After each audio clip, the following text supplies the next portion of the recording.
En 2018 hubo en España 47 asesinatos de mujeres, de los cuales 3 sucedieron en Asturias. Precisamente en esa localidad, la desaparición de 3 mujeres mantuvo en vilo a la población en marzo de ese año. Aunque sus casos no se relacionaban, y a pesar de la insistencia de las autoridades de informar a la ciudadanía que detrás de dichos sucesos no había un grupo de criminales, la coincidencia temporal generó alarma. De hecho, la Guardia Civil tuvo que salir a desmentir una serie de informaciones falsas que atribuían las desapariciones a la actuación de unos hombres que se hacían pasar por policías y paraban a las mujeres con la excusa de hacerles un control de alcoholemia para luego introducirlas en un coche. Un mensaje de dicha institución en las redes sociales decía lo siguiente: aquí los tontos del bulo difundiendo psicosis de secuestro, esta vez en Asturias, aprovechando la coincidencia de varias personas desaparecidas no secuestradas. El contenido de WhatsApp es falso, atiende a fuentes oficiales y vive sin temor. Ante las denuncias por el paradero de estas 3 mujeres que transitaban los 40, las autoridades activaron un dispositivo de búsqueda por tierra, mar y aire. En horas de la noche del 1 de marzo, fue vista por última vez en Gijón Lorena Torres, de 40 años. Al día siguiente se reportó la desaparición de Concepción Barbeira, quien tras salir de su casa, nunca llegó a su trabajo. 2 semanas antes también se perdió de vista en Navia María de la Paz Fernández Borrego, quien se convirtió en la 5ª mujer asesinada por un hombre en 2018 en España, y sobre cuyo caso hablaremos en esta ocasión. Hola amigos, somos Ángel y Mayra y les damos la bienvenida a nuestro canal. Antes de empezar con el video, recuerda suscribirte y activar la campanita para que recibas una notificación cada vez que subamos algo nuevo. Tampoco se te olvide al terminar dejarnos tu me gusta. Sin nada más que agregar, acompáñanos a conocer todos los detalles de este expediente criminal. María de la Paz Fernández Borrego era una persona fresca, auténtica, alegre y positiva. Tenía 2 hijos que adoraba y para quienes ella era su Amy rubia, Juan, mayor de edad, y Lara, de apenas 6 años, y cuya custodia compartía con el padre de la niña. Disfrutaba cantar y estar rodeada de amigos. Podía pasar horas en un sillón tocando la guitarra e interpretando canciones con una voz ronca que cautivaba a quienes la escuchaban. María de la Paz vivía en Nuevo Roces, en la periferia de Gijón, y había comprado una caravana para poder hacer largos viajes por carretera. Precisamente el martes 13 de febrero de 2018 llegó a Navia, una localidad en la comunidad autónoma del Principado de Asturias, en España, para pasar unos días, mientras su pequeña se quedaba con su papá. Acompañada por su inseparable Yorkshire, de nombre Bronco, se hospedó en la pensión San Francisco, en una calle identificada con ese mismo nombre, donde era la 2ª vez que reservaba. María arribó al hostal a mitad de tarde y, según uno de los empleados del lugar, allí la esperaba un hombre cercano a ella que vivía en la prolongación de la misma calle, llamado Javier Ledo, de 42 años. Fue él la última persona que la vio con vida, porque fue él quien se la arrebató. María conoció a su asesino, oriundo del municipio de Coaña, durante un viaje que el hombre hizo a Gijón. Son varias las versiones sobre el tipo de relación que tenían. Él decía a viva voz en Navia que era su proxeneta, pero ella no compartía mayores detalles. Sin embargo, para su familia, María y Javier eran pareja. La hermana de la gijonesa dijo que le hablaba de los planes que tenían. De hecho, una foto de Javier y María de la Paz, tomada en el mes de diciembre, los mostraba besándose en un bar de Navia. El propio Javier afirmó que ese 13 de febrero pasaron la tarde y parte de la noche bebiendo juntos por varios locales en Navia. Posteriormente, fueron a la casa donde él vivía en el cruce entre la calle San Francisco y la calle Hospital, una vivienda de 4 pisos propiedad de su familia. Ese mismo martes, la asturiana de 43 años desapareció. Fue la extraña presencia de su fiel Bronco, sin su correa, en horas de la madrugada del día 14, ladrando frente a la habitación del tercer piso de la pensión y vagando por las calles del lugar, lo que generó la primera alarma.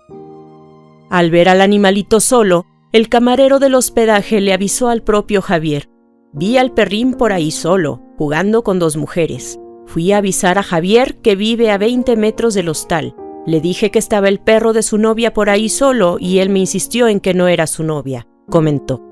Javier Ledo fue a buscar al perrito y lo dejó en una protectora de animales para no entregarlo a la familia de María, supuestamente para evitar preocuparles. Luego, envió un mensaje al celular de María en el que le decía que su mascota estaba en la calle. «Es rarísimo que tengas el perro por aquí tirado», decía esa comunicación. Poco después, le envió otro mensaje en el que solo decía: «No sé nada de ti».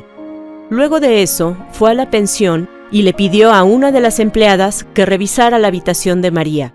La encontraron vacía y con el calentador encendido. Según relató Javier, él pensaba que ella estaba de fiesta. A partir de ese momento, el coañés asumió el papel de amigo angustiado.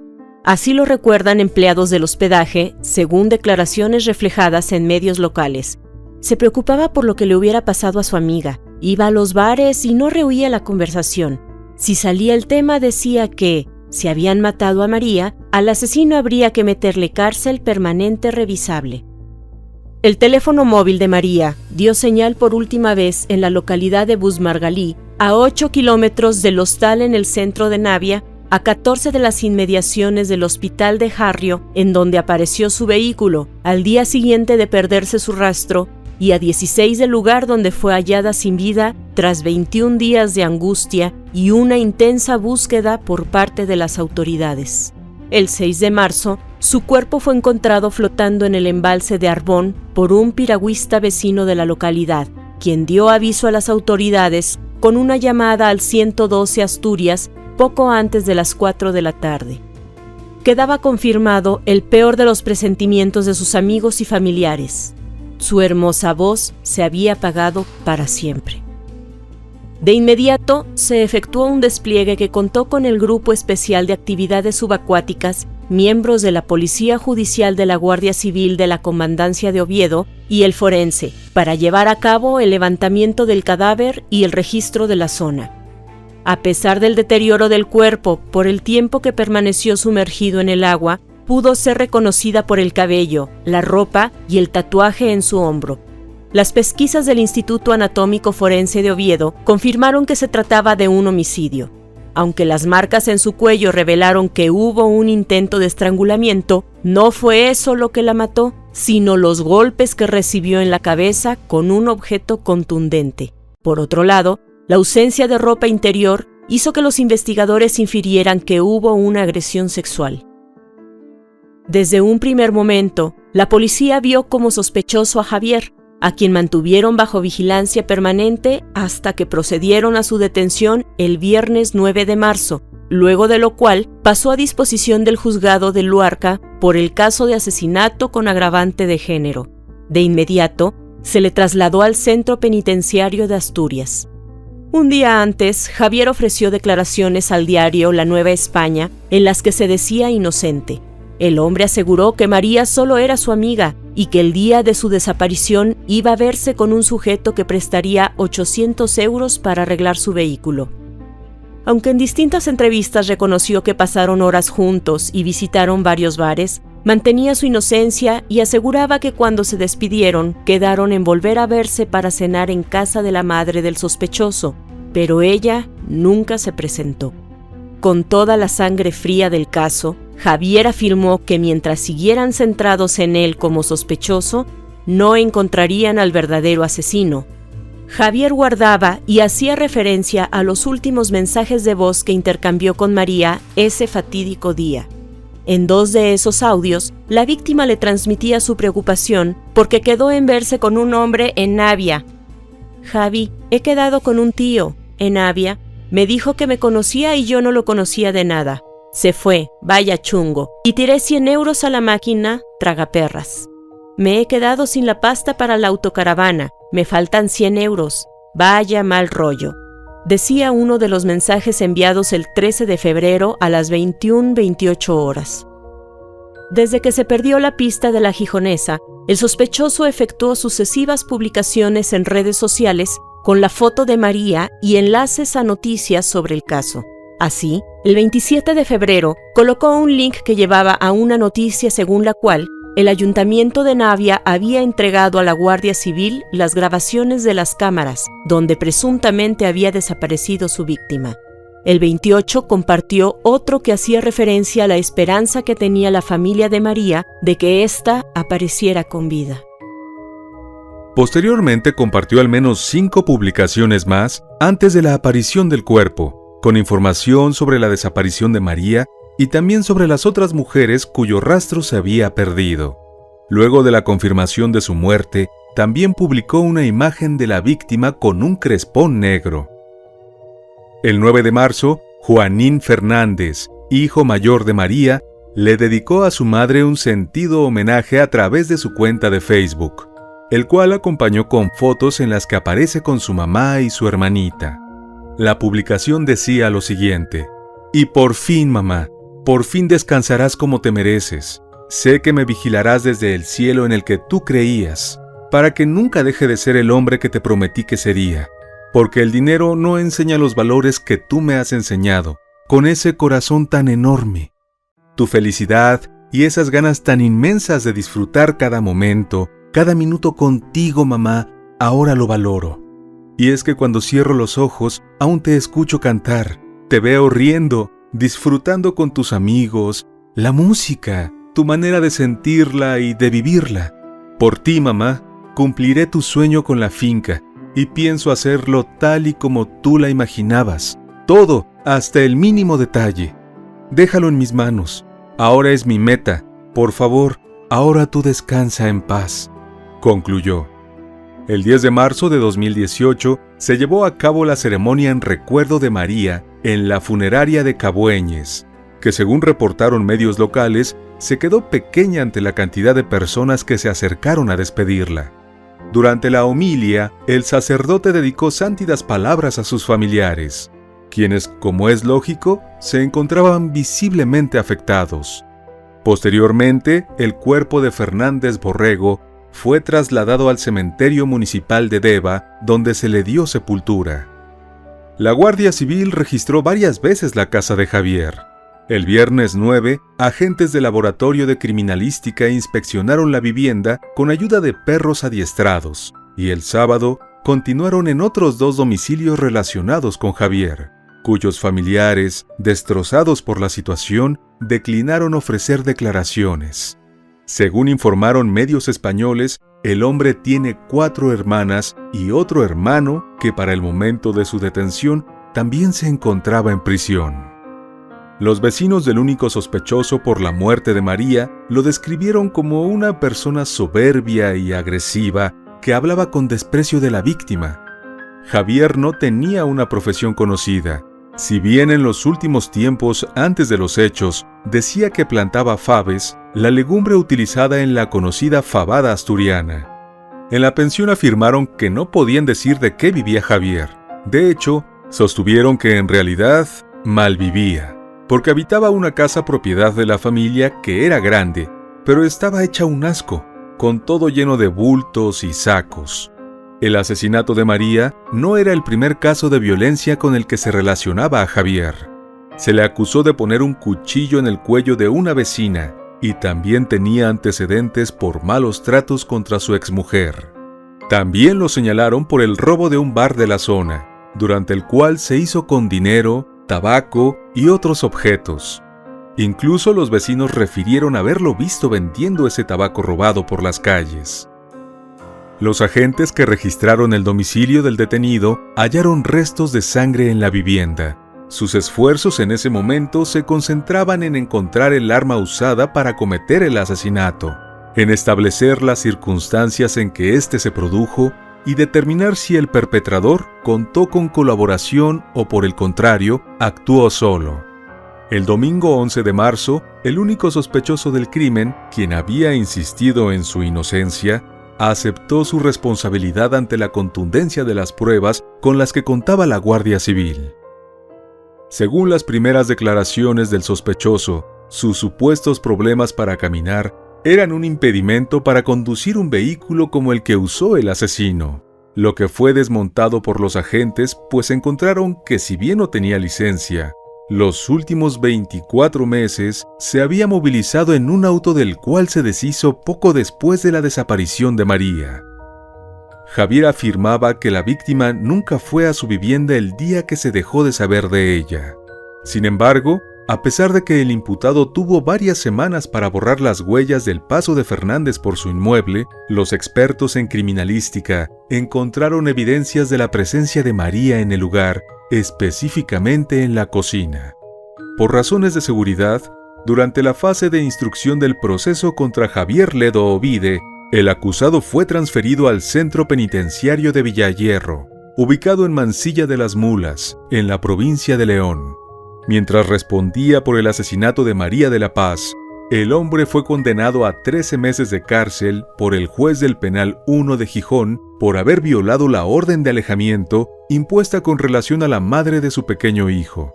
Sobre el imputado, también estaba pendiente para ese momento un juicio por malos tratos sobre su expareja, en el Juzgado de Violencia de Género de Gijón. Poco después de su traslado, la magistrada del Juzgado de Violencia de Género sobre la Mujer de Gijón ratificó la prisión provisional de Javier por la muerte de Fernández Borrego, por considerar que existía riesgo de fuga. El abogado defensor buscó la libertad provisional para su cliente, pero no consiguió su cometido. Junto con la acusación del Estado, la familia de María también se personó como acusación particular. Una de sus hermanas, Graciela Fernández Borrego, quien declaró como testigo en el juicio y cuyo testimonio fue recogido por una página del grupo de medios COPE, explicó que el acusado no se mostró extraño por la desaparición de su familiar. La mujer manifestó que el imputado la llamó varias veces desde la desaparición de María para preguntarle cómo iba el juicio, si habían encontrado pruebas o si había más sospechosos. En la cuarta sesión del juicio, las partes elevaron sus conclusiones, a partir de las cuales el jurado popular ofrecería su veredicto. En su último derecho de palabra, el acusado dijo que no tenía nada que agregar a lo dicho por su abogado, quien reclamó la libre absolución del coañés y, en caso de no tener dicha petición, una multa por imprudencia leve o 3 meses de prisión por imprudencia grave. Su pedido se basaba en su alegato de que no hubo alevosía, no existía una relación de pareja y en la que la discusión entre víctima y victimario no se originó por un tema de género, sino por asuntos de dinero. Mientras que la Fiscalía de Gijón y la representación del Estado solicitaron 15 años de prisión y 10 de libertad vigilada para el criminal, las acusaciones particulares ejercidas por los familiares pidieron 25 años por el cargo de asesinato con agravante de desprecio de género. En sus alegatos, el fiscal mantuvo que Javier actuó con la intención de acabar con la vida de María. Eso, según el fiscal, se demostró era falso, tanto por declaraciones de testigos como por las pruebas aportadas por los mensajes o la ubicación de ropa del acusado en el domicilio de la víctima. Por su parte, la abogada de la familia mantuvo que en el caso de María hubo un asesinato con alevosía, pues están convencidos de que el perpetrador se aseguró de que la víctima no se podía defender del ataque.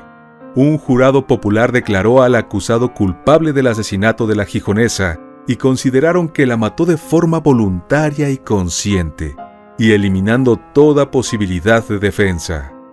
Fue en septiembre de 2020, más de 2 años después del crimen, cuando concluyó el proceso judicial contra Javier, quien fue condenado a 24 años de cárcel, más 10 años de libertad vigilada por el asesinato con agravante de discriminación de género de María de la Paz Fernández Borrego. La decisión de los magistrados de la sección octava de Gijón estableció además la prohibición de acercarse o comunicarse con los familiares de la víctima por un lapso de 25 años, e indemnizaciones por 231.000 euros distribuidos de la siguiente manera: 99.000 euros para la hija menor de edad, $55,000 para el hijo mayor de edad, $44,000 a la madre de la víctima y $16,500 a cada una de las dos hermanas.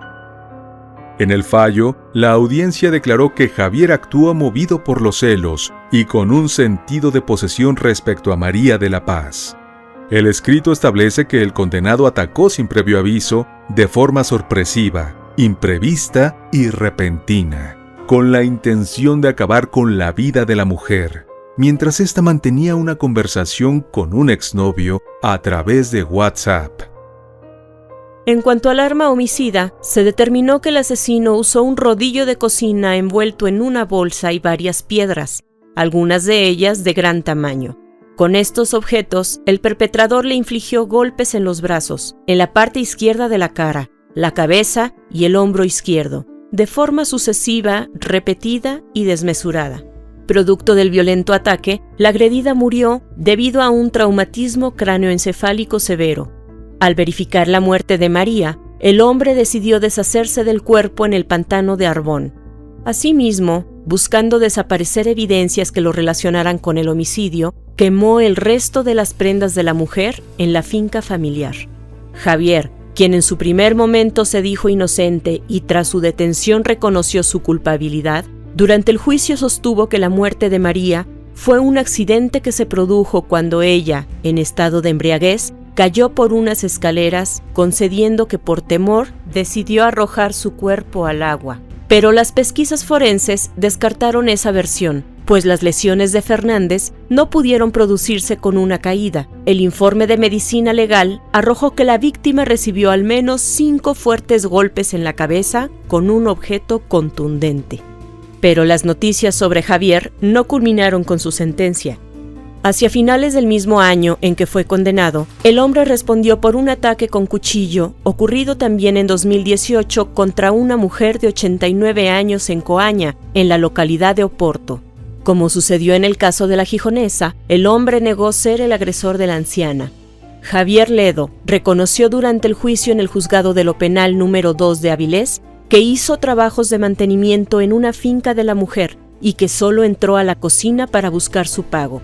También sugirió que cualquiera de los obreros que trabajaron en el lugar pudo haber sido el autor de los hechos que se le imputaron. Mientras él mantenía su inocencia, la Fiscalía insistió en pedir 5 años de cárcel por el crimen registrado el 30 de enero de 2018. Cubierto con un pasamontaña, el perpetrador realizó varios intentos fallidos de ingreso en la vivienda. Primero trató de acceder por la puerta del sótano, valiéndose de un hacha. Luego, procuró hacerlo por la puerta principal y finalmente se introdujo a través de la ventana del baño. Una vez dentro, fue al dormitorio de la víctima. Esta notó su presencia e intentó tomar el teléfono, pero el hombre se apresuró a cortar el cable telefónico con un cuchillo de gran tamaño, el mismo que luego usó para inmovilizarla, colocándolo en su cuello, mientras le exigía entregar todo su dinero. De inmediato, registró todos los muebles del cuarto y se llevó varias prendas de oro, una pulsera antigua, un sello, una alianza y una sortija con una perla. Si bien la afectada decidió no reclamar nada por los daños que se le ocasionaron ni por los objetos que le quitaron, la Fiscalía imputó a Javier con el cargo de robo con violencia en casa habitada y con uso de arma con agravantes por el uso de disfraz y abuso de superioridad. Luego, en febrero de 2021, el Tribunal Superior de Justicia de Asturias ratificó el fallo de 24 años de cárcel y 10 de libertad vigilada ante un recurso presentado por Javier. Pero no contento, volvió a recurrir ante el Tribunal Supremo buscando cambiar la calificación del crimen a homicidio y eliminar el agravante de género, con lo que se reduciría su pena. En respuesta a sus pretensiones, distintos grupos convocaron para el mes de septiembre de 2021 concentraciones ante los juzgados de Gijón y el Tribunal Supremo en Madrid, según reportó en ese entonces el diario La Voz de Asturias. El objetivo de los organizadores era exigir que se mantuviera la calificación del crimen y el tiempo establecido de condena. Beatriz García, del colectivo Libres y Combativas, ofreció declaraciones que fueron recogidas por la agencia noticiosa Europa Press. No tenemos confianza en la justicia patriarcal. No vamos a quedarnos de brazos cruzados mientras la justicia patriarcal utiliza esta artimaña misógina y antidemocrática para dar voz al asesino y brindarle una nueva oportunidad para escabullirse de su crimen, afirmó al convocar las manifestaciones. El 13 de septiembre de 2021, la Sala 2 del Tribunal Supremo confirmó la condena de 24 años de prisión contra Javier Ledo por el delito consumado de asesinato de Fernández Borrego con el agravante de discriminación de género. En su recurso, el acusado alegó que en el informe forense no hacía mención alguna a que el ataque hubiese sido sorpresivo o súbito, sino solamente a las múltiples lesiones en varias partes del cuerpo de la víctima. Ante dichos argumentos, el Supremo recordó que debido a los testimonios y otros informes que complementaron la apreciación forense, se determinó la alevosía, por lo que era razonable que los miembros del jurado establecieran que el ataque fue sorpresivo y repentino. Además, reiteró que la descripción forense también apuntaba en esa dirección al establecer que la víctima sufrió fractura en bóveda craneal y fractura por toda la cabeza, y que se encontró a nivel parietal derecho 3 heridas diferenciadas, vitales por objeto contundente con mucha fuerza o peso. Sobre el agravante de discriminación de género, textualmente el documento expresa: nos parece razonable que el jurado diera por probado que el acusado actuó movido por los celos, teniendo un sentido de la posesión respecto de María, como también la relación sentimental como pareja entre ambos en la fecha de los hechos que no se cuestiona. Y bueno, amigos, hasta aquí el caso de hoy. Una historia amarga que se repite todos los días en todo el mundo. En el caso de María de la Paz Fernández, podemos decir que se hizo justicia, pero nada repara el daño que desde su muerte viven sus familiares y amigos, en especial su pequeña hija, quien deberá crecer sin el brazo de su amada madre, su llamada Amy Rubia.